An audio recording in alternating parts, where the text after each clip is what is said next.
Nah, saya dapat informasi mungkin ribuan orang menyebut Habib Rizik hari ini itu bukan karena pangkatnya Pak, tapi karena kecintaan kepada Nabi, kemudian kepada ulama. Ulama itu kan pewaris para Nabi gitu. Jadi kalau Allah telah muliakan, maka manusia akan memuliakan. Tapi kalau Allah menghinakan, maka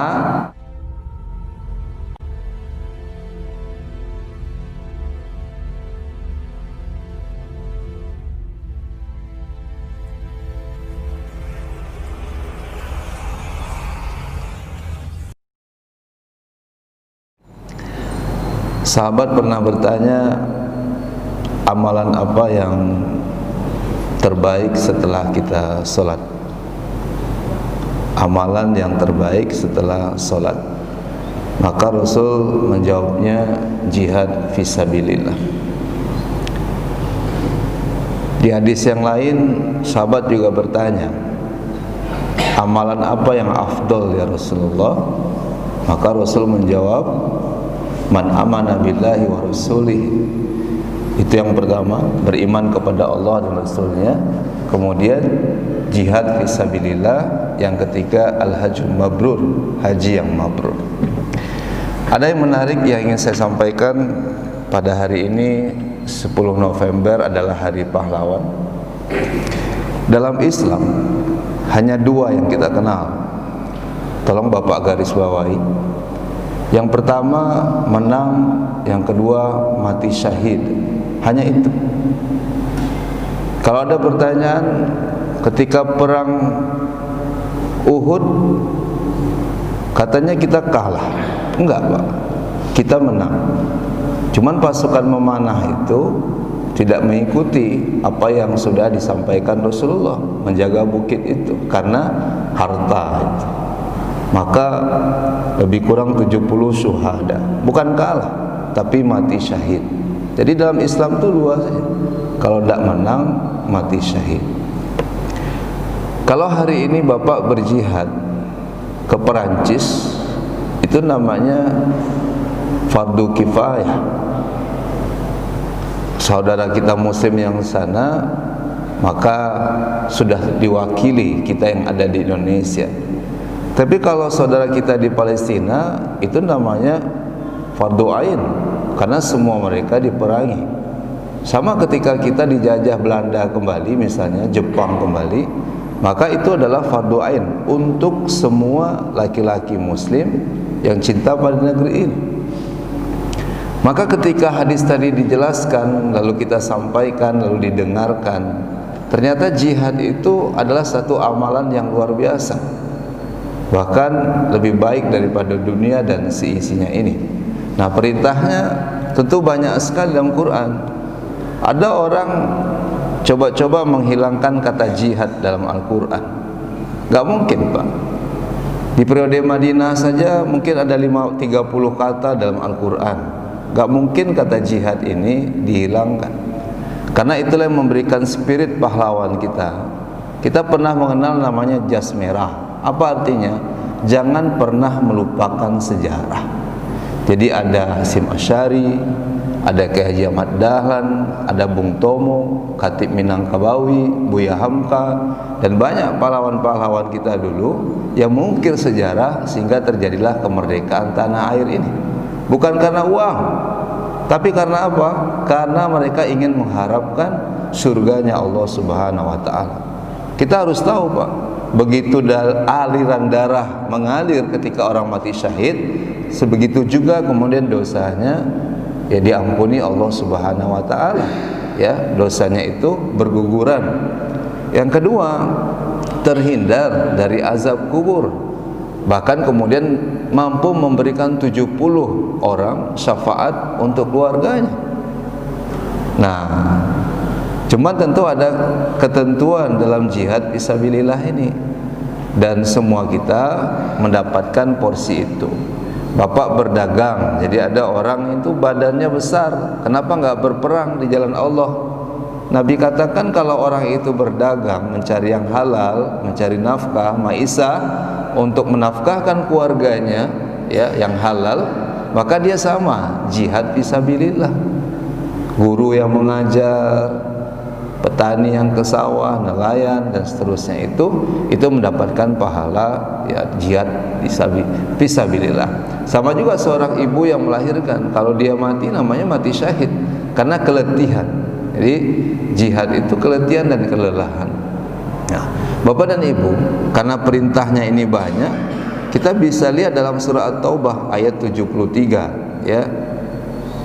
Ini disuruh Nabi, tapi kemudian para sahabat mengikutinya. Jadi kenapa saya sampaikan tadi ada fardu kifayah?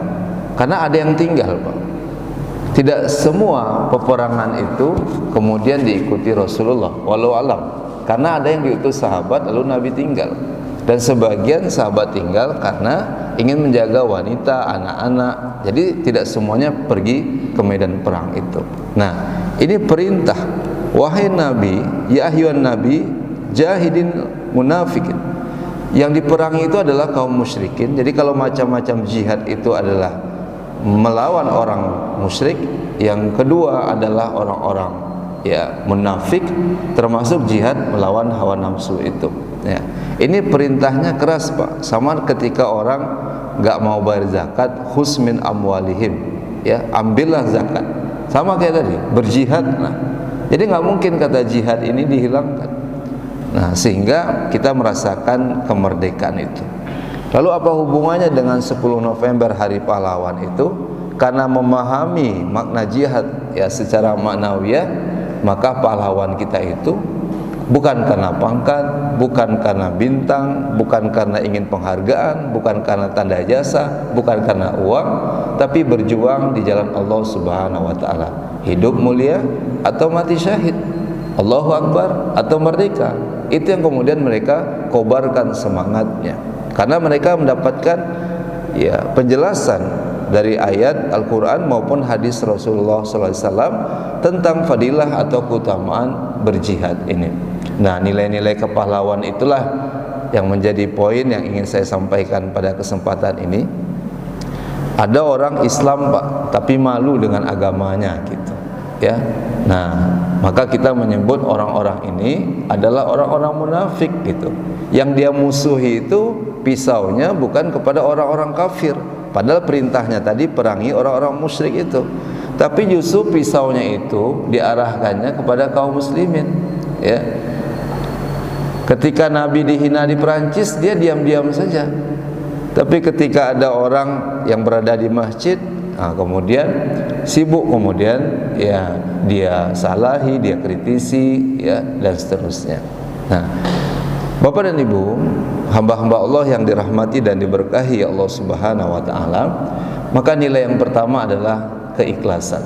Jadi jihad itu karena keikhlasan. Innamal a'malu binniyat. Jadi kalau kita berjuang di jalan Allah karena uang, itu tidak pantas ya. Kalau kemudian kita berjuang karena popularitas, itu juga enggak pantas. Tapi berjuanglah karena mengharapkan ridhonya Allah Subhanahu wa taala. Jadi ada orang yang dulu mati syahid, dia mengaku berjuang di jalan Allah, ternyata dia dusta. Dia itu berjuang karena ada seorang wanita yang ia ingin nikahi. Kemudian sebagian lain ya karena menganggap orang ini berani. Nah, karena keberanian itulah dia berjuang. Ternyata bukan karena Allah Subhanahu wa taala. Nah, Bapak dan Ibu, jadi ini niat yang pertama, keikhlasan. Yang kedua, kesabaran. Ya, bagaimana pejuang Palestina hari ini nggak makan. Jadi kalau ada bapak-bapak, saya mau ikut berjuang di Palestina, nggak bisa, Pak. Pertama, Bapak harus hafal Quran dulu, 30 juz. Jadi mungkin adik-adik kita di sini ada berapa orang itu sudah memenuhi syarat pertama, hafiz Quran 30 juz. Nah, yang kedua, mereka bersabar dengan apa yang ada saja, makanan, minuman, tempat tinggal. Ya, kalau kita ingin berjuang di Palestina, jangan-jangan pagi-pagi kita sudah nanya lontong gitu. Ya, sementara mujahid di situ makannya hanya buah kurma saja dan berapa butir. Mereka bersabar dengan kondisi yang ada. Nah, kalau ditanya siapa yang sedalam-dalam sabar, ya itulah mujahid itu. Siapa dia? Rasulullah, para sahabat, ya, dan pejuang-pejuang ya terdahulu, sehingga ulama-ulama yang karismatik. Nah, saya dapat informasi mungkin ribuan orang menyambut Habib Rizik hari ini itu bukan karena pangkatnya Pak, tapi karena kecintaan kepada Nabi, kemudian kepada ulama. Ulama itu kan pewaris para Nabi gitu. Jadi kalau Allah telah muliakan, maka manusia akan memuliakan. Tapi kalau Allah menghinakan, maka siapapun tidak akan bisa mampu memuliakan, karena Allah yang menghinakannya. Nah, Firaun, Namrud, Allah yang hinakan. Nah, maka dia akan terhina sampai kapanpun jua.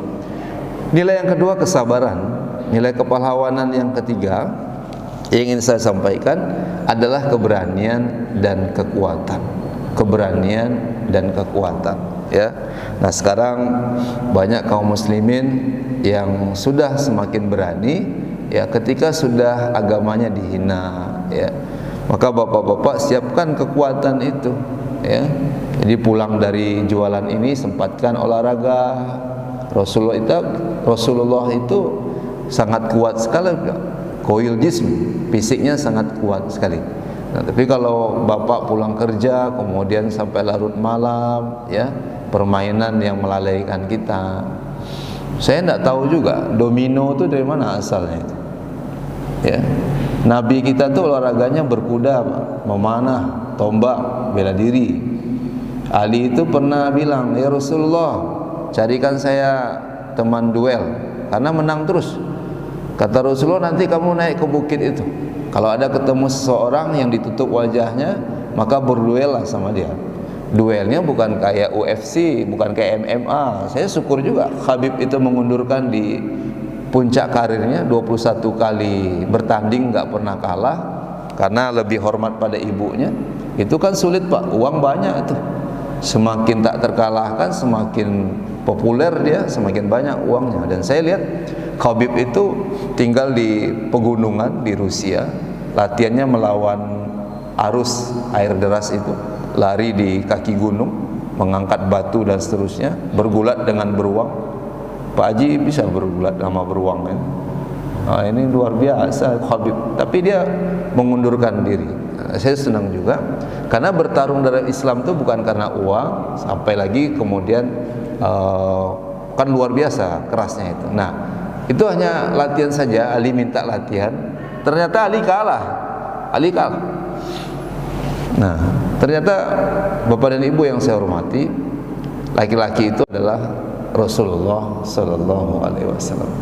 Jadi Nabi itu perutnya six pack Pak. Kalau orang kita perutnya one pack. Perut kita ini lebih maju daripada karir kita. Rasulullah itu fisiknya kuat, jalannya cepat, ya. Rasul nggak ngerokok, ya, jauh dari khamar. Nah, fisiknya kuat. 150 km dia tempuh dari Madinah ke Badar. Dialah panglima perang. Saya pernah menyampaikan juga di masjid ini, usia 15 tahun Nabi sudah biasa berperang. Di antaranya perang Fujar. Tugasnya menangkap anak panah. Cobalah Bapak menangkap anak panah, kalau LBS-nya 45. Kebetulan ya kita juga punya komunitas berkuda, memanah, untuk bukan gaya-gayaan, untuk mencontoh Rasulullah agar fisik kita ini kuat. Nah, pahlawan itu fisiknya kuat. Jenderal Sudirman itu kan sudah bermasalah paru-parunya, tapi masuk hutan, keluar hutan, sholatnya nggak pernah tinggal, wuduknya nggak pernah tinggal, ya, karena zikir itu yang menguatkan dirinya. Di samping tentu riyadhah, i'dad, latihan-latihan yang mesti anak muda hari ini pahami itu.